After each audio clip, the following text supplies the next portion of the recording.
Po ito makakausap po naman natin sa linyang telepono si PO2 John Mark Estrada, ang investigador po sa kaso. PO2 Estrada, magandang hapon po sa inyo. Magandang hapon po, sir. Magandang hapon sa ngayon po, ba may update na kung na-locate na itong driver ng truck na naka-aksidente po kanina umaga?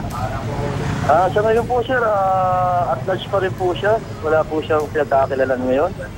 Kaya yung sa investigation po namin, to follow up pa po siya. Opo.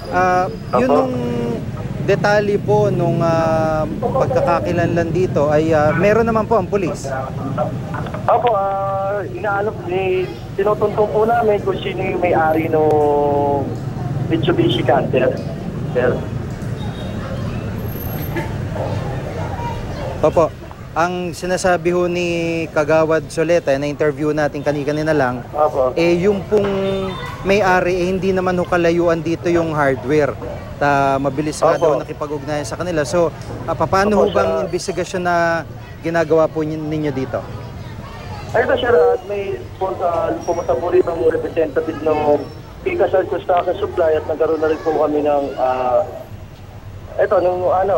yung representative na si Efren Reyes. Aha.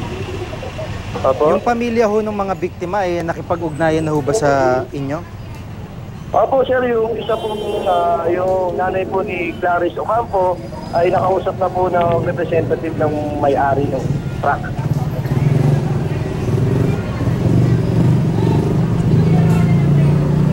Opo, maraming salamat po sa pagkakataon at update si PO2 John Mark Estrada, investigador po sa kaso.